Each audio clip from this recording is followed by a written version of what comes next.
Grade 304 SS steel use ಮಾಡಿದ್ವಿ stair case ರೇಲಿಂಗ್ಸ್ಗೆ. ಇದು ಜಿಂದಾಲ್ ಕಂಪ್ನಿದು, ಇಲ್ಲಿ ಕಾಣ್ತಾ ಇದೆಯಲ್ಲ ಇದು ಜಿಂದಾಲ್. ಇದು 1 ಇಂಚ್ ರೌಂಡ್ ಪೈಪ್. ಇದು ಪಾರ್ಟಿಷನ್ ಅಂದರೆ ಆರಿಜೆಂಟಲ್ ಪಾರ್ಟಿಷನ್ ಬರುತ್ತಲ್ಲ 4 ಲೈನ್ಸು, ಅದಕ್ಕೆ ಇದನ್ನು ಯೂಸ್ ಮಾಡಿದ್ದೀವಿ. ಟಾಪ್ ಟೆರೇಸಿಂದ ನಿಮಗೆ ಬಾಟಮ್ ಗ್ರೌಂಡ್ ಫ್ಲೋರ್ ತನಕ ನಾವು SS ಸ್ಟೀಲ್ನೇ ಯೂಸ್ ಮಾಡಿದ್ದೀವಿ. ಇದು ಎಲ್ಲ ಫಿನಿಶಿಂಗ್ ಆದಮೇಲೆ ನಿಮಗೆ ತೋರಿಸ್ತಾ ಇದ್ದೀನಿ ನಾನು. ಈ ಸ್ಟೀಲಲ್ಲಿ 18% ಕ್ರೋಮಿಯಮ್ಮು ಮತ್ತು 8% ನಿಕ್ಕಲ್ ಇರುತ್ತೆ. ತುಕ್ಕು ಹಿಡಿಯೋದನ್ನು ಕ್ರೋಮಿಯಂ ತಡೆಯುತ್ತೆ. ನಿಕ್ಕಲ್ ಏನಂದರೆ ಅದರ ಶಕ್ತಿಯನ್ನು ಹೆಚ್ಚು ಮಾಡುತ್ತೆ, ಸ್ಟೀಲ್ ಶಕ್ತಿಯನ್ನು ಹೆಚ್ಚು ಮಾಡುತ್ತೆ. ಒಟ್ಟಾರೆ ಮೇಂಟೆನೆನ್ಸ್ ಈಜಿ ಇದು. ಹಾಗಾಗಿ ನಮ್ಮ ಜನಗಳು ಜಾಸ್ತಿ ಇದನ್ನು 304ನ ಇಷ್ಟಪಡ್ತಾರೆ. ಏನಂದರೆ ಫಿನಿಶಿಂಗ್ ಇಂಪಾರ್ಟೆಂಟು. ಈಗ ಔಟರ್ ಸ್ಕಿನ್ ಏನು ಕಾಣುತ್ತೆ ಅದು ಒಂದು ಮ್ಯಾಟ್ ಫಿನಿಶ್ ಬರುತ್ತೆ, ಇನ್ನೊಂದು ಗ್ಲಾಜಿ ಫಿನಿಶಿಂಗ್ ಬರುತ್ತೆ. ಈ ಗ್ಲಾಜಿ ಫಿನಿಶಿಂಗ್ ಬರೋದಕ್ಕೆ ನಾವು ಕೆಲವೊಂದು ಡಿಫ್ರೆಂಟ್ ಡಿಸ್ಕ್ಗಳನ್ನು ಯೂಸ್ ಮಾಡಿದ್ದೀವಿ. ಅವುಗಳನ್ನ ಇಲ್ಲಿ ತೋರಿಸಿದ್ದೀನಿ ನಾನು, ಸ್ಟೆಪ್ ಬೈ ಸ್ಟೆಪ್ ತೋರಿಸಿದ್ದೀನಿ. ಇದನ್ನು ನೋಡಿ.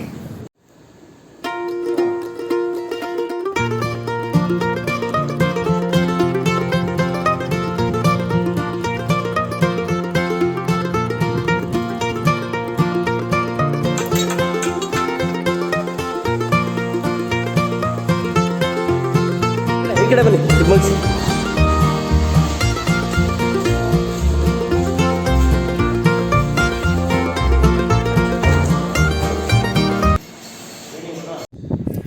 ಬಲೂಸ್ಟರ್ ಹೈಟು 34 ಇಂಚಸ್ ಇರುತ್ತೆ. ಇದು ರೆಡಿ ಸಿಗುತ್ತೆ ನಿಮಗೆ, ಡಿಫ್ರೆಂಟ್ ಶೇಪ್ಸಲ್ಲಿ ಸಿಗುತ್ತೆ. ನಿಮ್ಗೆ ಯಾವುದು ಇಷ್ಟ ಆಗುತ್ತೆ ಅದನ್ನು ತಗೋಬೋದು ಮಾರ್ಕೆಟಲ್ಲಿ. ಆ್ಯಂಗಲ್ ಗ್ರೈಂಡರ್ ಮೆಷಿನ್ಗೆ ನಾವು ಇಲ್ಲಿ ಕಾಣ್ತಾ ಇದೆಯಲ್ಲ ರೌಂಡ್ ಬಿಟ್ಟು 50 mm ಬಿಟ್ಟು ಫಿಕ್ಸ್ ಮಾಡಿಕೊಂಡು ನಾವು ಈ ಗ್ರಾನೈಟ್ ಮೇಲ್ಗಡೆ ಈ ಥರ ಮಾರ್ಕಿಂಗ್ ಮಾಡಿ ಹೋಲ್ ಮಾಡಬೇಕಾಗತ್ತೆ. ಡೆಪ್ತು 3 ಇಂಚಸ್ ಹಚ್ಚಿ ಹೋಗಬೇಕು, ಯಾಕಂದರೆ ಬೇರಿಂಗ್ ಬೇಕಲ್ಲ ಅದಕ್ಕೆ. ಡ್ರಿಲ್ಲಿಂಗ್ ಪ್ರೊಸೀಜರ್ ಕಂಪ್ಲೀಟ್ ಆದಮೇಲೆ ರಿಮೈನಿಂಗ್ ಡಸ್ಟ್ ಎಲ್ಲ ಇರುತ್ತಲ್ಲ ಅದನ್ನು ಕಂಪ್ಲೀಟಾಗಿ ಕ್ಲೀನ್ ಮಾಡಬೇಕಾಗುತ್ತೆ. ಇದು ಬಲೂಸ್ಟರ್ ನಿಲ್ಲಿಸಾದ್ಮೇಲೆ ಅದು ಅಕ್ಕಪಕ್ಕ ಗ್ಯಾಪ್ ಇರುತ್ತೆ. ಆ ಗ್ಯಾಪಲ್ಲಿ ನಾವು ಈ ಥರ ಗಟ್ಟಾ ಪೀಸ್ಗಳನ್ನ ಹಾಕಿ ಟೈಟ್ ಮಾಡಬೇಕಾಗುತ್ತೆ. ಪುನಃ ಗ್ಯಾಪ್ ಇರುತ್ತೆ, ಆ ಗ್ಯಾಪಲ್ಲಿ ನಾವು ಲಾಕ್ ಸೆಟ್ ಹಾಕಿ, ಇಲ್ಲ ಅಂತಂದರೆ GP2 ಹಾಕಿ. ಲಾಕ್ ಸೆಟ್ ಹಾಕಿದರೆ ಉತ್ತಮ. ಕಾಮನ್ ಆಗಿ ನಾವು 4 ಅಡಿ ಡಿಸ್ಟೆನ್ಸಲ್ಲಿ ಒಂದೊಂದು ಬಲೂಸ್ಟರ್ನ ಹಾಕಿದ್ದೀವಿ. ಇನ್ನೊಂದು ಇಂಪಾರ್ಟೆಂಟ್ ಅಂದರೆ ಬಲೂಸ್ಟರ್ನ ನೀಟಾಗಿ ತೂಕ ಚೆಕ್ ಮಾಡ್ಕೋಬೇಕು, ಇಲ್ಲಾಂದರೆ ಕ್ರಾಸ್ ಫಿಟ್ ಮಾಡಿಬಿಟ್ರೆ ಅದು ಚೆನ್ನಾಗಿ ಕಾಣೋದಿಲ್ಲ.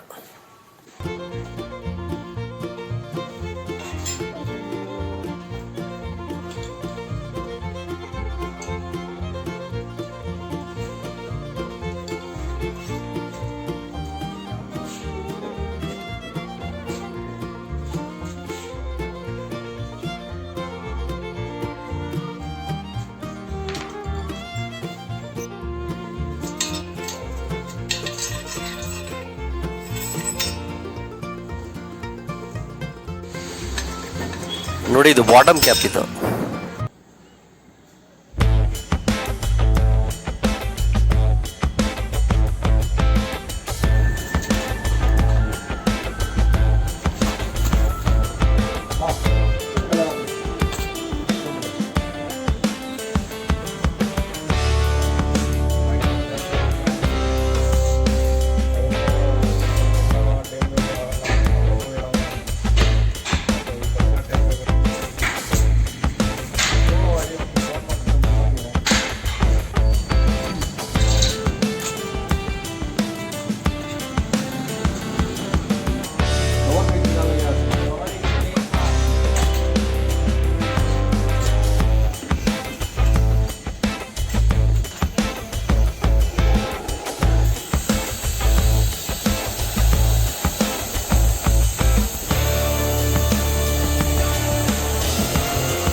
ಎಸ್ ಎಸ್ ರೀಲಿಂಗ್ಗೆ ನಿಮಗೆ ಪಾಲಿಸಿಂಗ್ ಸೋಪ್ ಅಂತಲೇ ಬರುತ್ತೆ. ಆ ಸೋಪ್ ಅಪ್ಲೈ ಮಾಡಿ ಆ್ಯಂಗಲ್ ಗ್ರೈಂಡರ್ ಮೆಷಿನ್ಗೆ ಪಾಲಿಸಿಂಗ್ ಪ್ಯಾಡ್ ಹಾಕ್ಕೊಂಡು ಈ ಥರ ಪಾಲಿಷ್ ಮಾಡಬೇಕಾಗುತ್ತೆ.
ವರ್ಕ್ ಮಾಡ್ತಾ ಇರಬೇಕಾದ್ರೆ ಅದ್ರದ್ದು ಕಂಟಿನ್ಯೂಟಿ ಕೆಳಗಡೆಯಿಂದ ಮೇಲ್ಗಡೆ ಫ್ಲೋರ್ ತನಕ ಇದ್ದೇ ಇರುತ್ತೆ. ಸೊ ಮೇಲ್ಗಡೆ ಫ್ಲೋರಲ್ಲಿ ಏನಾದರೂ ವೆಲ್ಡಿಂಗ್ ಏನಾದರೂ ಕೆಲಸ ಮಾಡ್ತಾ ಇದ್ರೆ ಅದ್ರದ್ದು ಡ್ರಾಪ್ ಬಿಡಿಗಳು ಕೆಳಗಡೆ ಬೀಳುತ್ತೆ. ಸೊ ಹಾಗಾಗಿ ಅದು ಬಿದ್ದಾಗ ಸ್ಟೀಲ್ ಮೇಲ್ಗಡೆ ಅದು ಡ್ಯಾಮೇಜ್ ಆಗಬಾರ್ದು ಅಂತೇಳಿ ಕೊಬ್ಬರಿ ಎಣ್ಣೆ ಸವರ್ತಾರೆ.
कितने इंच का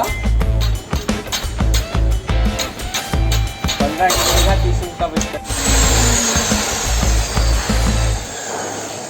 उसको लिया वो